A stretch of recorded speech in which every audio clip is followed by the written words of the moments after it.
Hello दोस्तों, welcome to my channel Hema's positive planet. मैं हूं आपके साथ हेमलता।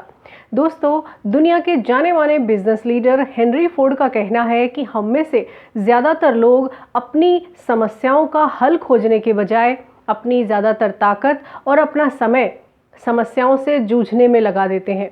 जी हाँ दोस्तों, और एक ऐसी ही समस्या है तनाव यानी स्ट्रेस, जिससे हम सब जूझ रहे हैं। दोस्तों, तनाव हमारी ज़िंदगी का एक हिस्सा बन गया है, लेकिन हम इसके सॉल्यूशन की तरफ नहीं बढ़ पाते हैं क्योंकि हम आइडेंटिफाई नहीं कर पाते हैं हमारे तनाव के स्ट्रेसर्स को, यानी हमारे तनाव के कारणों को। इस वीडियो में आप जानने वाले हैं कि वो कौन कौन से स्ट्रेसर्स हैं जो आपकी ज़िंदगी में तनाव बढ़ाते हैं और कई बार स्थितियाँ चिंताजनक हो जाती हैं। दोस्तों, स्ट्रेसर्स पे बात करें उससे पहले ज़रूरी है स्ट्रेस को समझना। स्ट्रेस क्या है, तनाव क्या है। हम अक्सर एक दूसरे से सुनते हैं, चाहे वो ऑफिस हो चाहे घर हो, कि भाई तनाव बहुत है, स्ट्रेस बहुत है, लेकिन इस स्ट्रेस को हम समझते नहीं है, बहुत गहराई से इसे हम समझते नहीं है। देखिए, तनाव को समझने के लिए इसके मनोवैज्ञानिक पक्ष को समझना बेहद ज़रूरी है। दोस्तों, तनाव क्या है? तनाव हमारे शरीर की एक प्रतिक्रिया है, यानी मनोवैज्ञानिक दृष्टि से मनोवैज्ञानिक और शारीरिक प्रतिक्रिया है तनाव। अब आप ये कहेंगे हमारे बॉडी का रिस्पॉन्स कैसे हो सकता है तनाव? जी हाँ दोस्तों, यही है कि बॉडी का रिस्पॉन्स ही तनाव है। आप इसे ऐसे समझिए, जैसे हम जब भी आनंदपूर्ण वातावरण में होते हैं या खुशी का माहौल होता है या हमारे जीवन में कुछ अच्छा होता है, हम खुश होते हैं, तो हमारा शरीर कुछ पॉजिटिव हार्मोन प्रोड्यूस करता है, जैसे डोपामाइन, सेरोटोनिन या एंडोर्फिन। तो इस तरह के हार्मोन जब हमारे शरीर में प्रोड्यूस होते हैं तो हमें अच्छा महसूस होता है, यानी हम अच्छी प्रतिक्रिया देते हैं, हमारी प्रतिक्रिया सकारात्मक होती है। इसके ठीक विपरीत, जब हमारे जीवन में कुछ दुखद होता है या चुनौतीपूर्ण परिस्थिति होती है या फिर हमें दबाव महसूस होता है, किसी तरह की तकलीफ होती है, तो हमारा शरीर अलग तरह के हार्मोन प्रोड्यूस करता है, जिसकी वजह से हमें नकारात्मक विचार आते हैं हमारे, या हमें अच्छा महसूस नहीं होता है। और दोस्तों, इस तरह के हार्मोन में सबसे अहम हार्मोन है कोर्टिसोल हार्मोन। आप जानते हैं दोस्तों, इसे स्ट्रेस हार्मोन भी कहते हैं। और कई बार तो डॉक्टर्स कोर्टिसोल हार्मोन के लेवल की जांच करने के लिए टेस्ट भी लिख देते हैं, ताकि वो पता लगा सकें कि आपके स्ट्रेस का लेवल कितना है। यानी स्ट्रेस जितना ज़्यादा होगा, कोर्टिसोल हार्मोन का प्रोडक्शन भी उतना ही ज़्यादा होता है दोस्तों। तो दोस्तों, जब स्ट्रेस को हमने समझ लिया, तो अब इसके स्ट्रेसर्स को भी समझना ज़रूरी है कि आखिर वो कौन कौन से मेजर, यानी जो महत्वपूर्ण कारण है, वो कौन कौन से हैं जिसकी वजह से हमारे जीवन पर तनाव हावी हो जाता है। दोस्तों, स्ट्रेसर्स को हम 3 पार्ट में समझेंगे।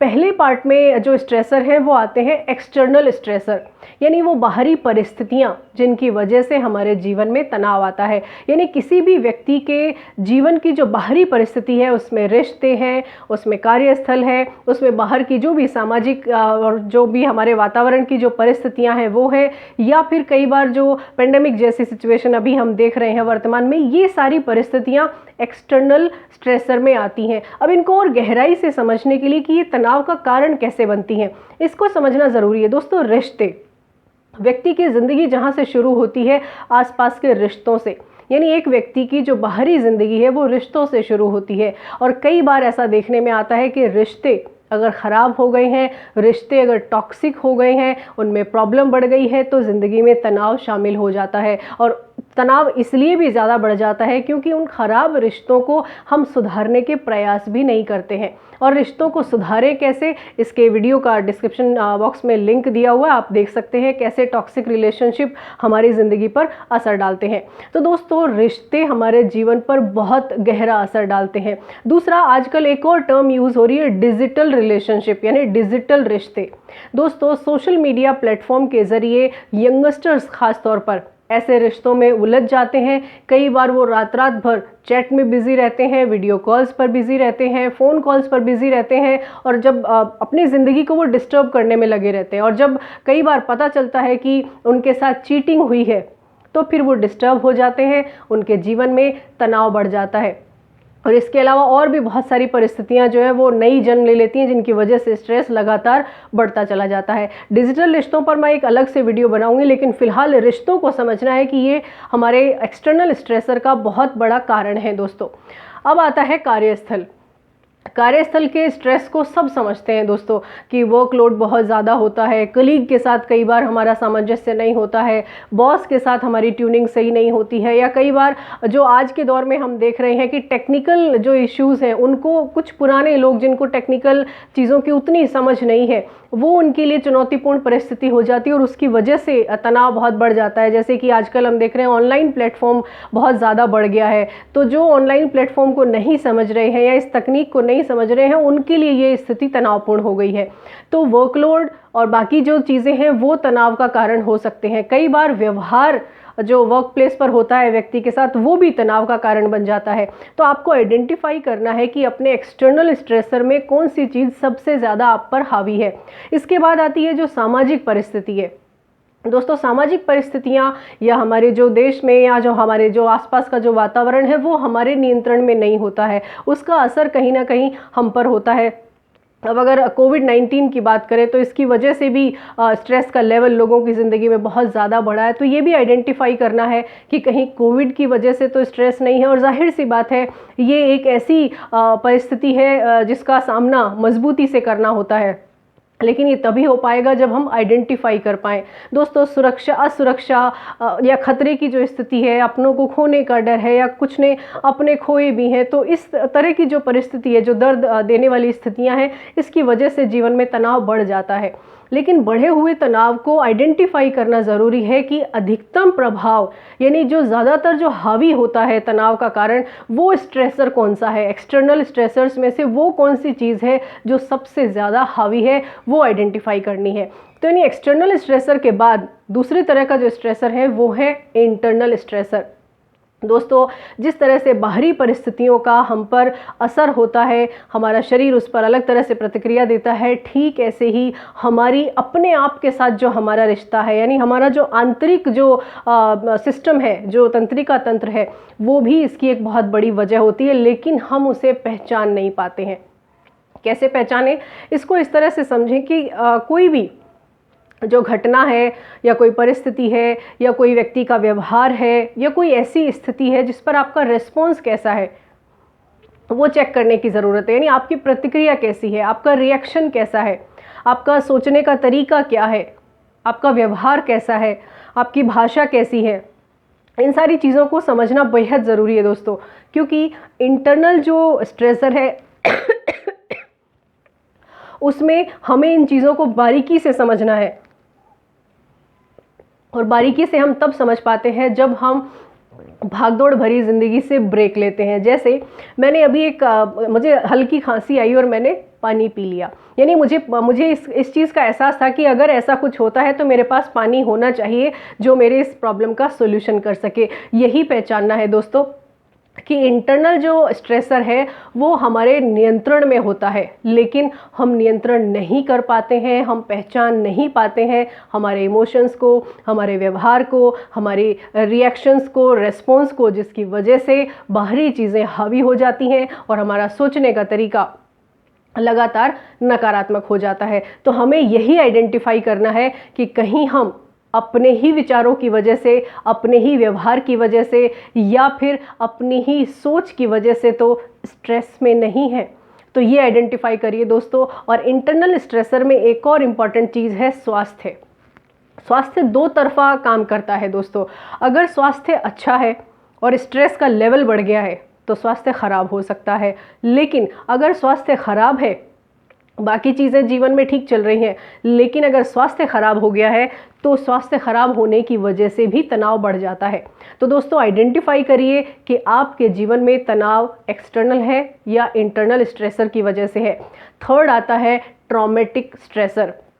दोस्तों, ट्रॉमेटिक स्ट्रेसर बहुत पावरफुल है। पावरफुल इसलिए है क्योंकि ये एक सदमे की तरह होता है और इसे हम बहुत अच्छे से डील नहीं कर पाते हैं।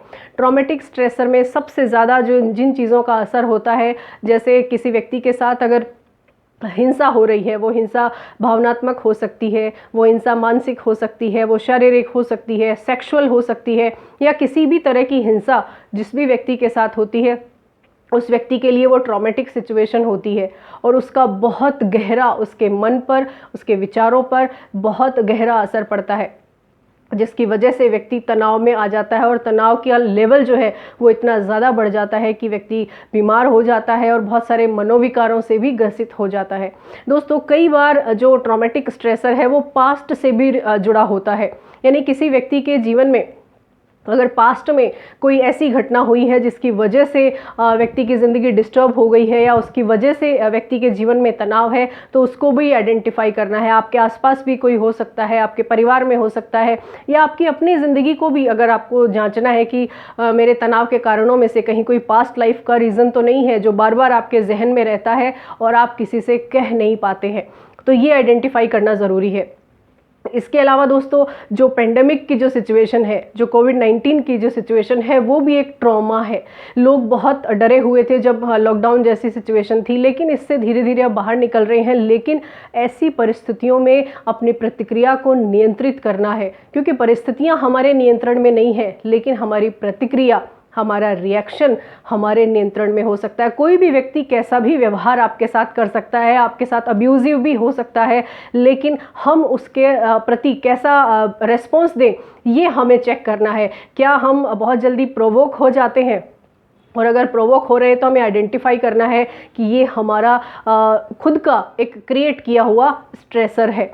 दोस्तों, इन तीनों स्ट्रेसर्स को जब आप समझ लेंगे तो इनको आप अपनी निजी ज़िंदगी में किस तरह से प्रैक्टिस करें कि स्ट्रेसर को आइडेंटिफाई करने के बाद सॉल्यूशन की तरफ बढ़ सकें। एक काम आपको करना है दोस्तों, उस काम में ये करिए कि एक कागज़ और पेन आप लीजिए और अपने घर के जो भी आपका पसंदीदा जगह है, शांतिपूर्ण जगह है, वहाँ जाकर बैठिए और कागज़ को 3 पार्ट में डिवाइड कर लीजिए, यानी 3 लाइनें खींच लीजिए कागज़ में और तीनों कैटेगरीज उसमें लिख लीजिए, यानी एक्सटर्नल स्ट्रेसर यानी बाहरी जो तनाव के कारण है, या इंटरनल जो आपके व्यक्तिगत हैं या जो आंतरिक जो कारण है वो, और तीसरा आता है ट्रॉमेटिक। क्या कोई सदमाग्रस्त स्थिति या कोई ऐसी बहुत ही दुखद स्थिति रही है, जैसे किसी व्यक्ति की डेथ हो जाना या किसी व्यक्ति को खो देना, डिवोर्स होना, ब्रेकअप, मतलब जो भी दुखद बहुत ज़्यादा जिसका एक सदमा व्यक्ति को लगता है, वो अगर है तो वो तीसरी कैटेगरी भी आप लिख लीजिए। इन तीनों कैटेगरीज को लिखने के बाद आप 5 मिनट अपने आप के साथ बैठिए, अपने विचारों को आप आइडेंटिफाई करिए, आप चेक कीजिए कि किस तरह के विचार आपके मन में आते हैं। यानी तनाव को लेकर जब आप सोचें तो वो पहले विचार कौन से आते हैं जिसकी वजह से आप सारे दिन भर तनाव में रहते हैं। यानी वो जो पहला जो तनाव का कारण आपके जहन में आता है वो नोट डाउन कर लीजिए। वो जिस भी कैटेगरी का है, चाहे वो कार्यस्थल से जुड़ा है या आपकी निजी ज़िंदगी से जुड़ा है, आपके रिश्तों से जुड़ा है, बाहरी परिस्थिति, कोई व्यक्ति, यानी जिस भी कैटेगरी में, क्योंकि कैटेगरीज अब आपने आइडेंटिफाई कर ली हैं, स्ट्रेसर्स कौन से हैं वो आपने आइडेंटिफाई कर लिए हैं, उसमें आप पॉइंट नंबर 1, 2, 3 ऐसा लगाकर आप लिख लीजिए।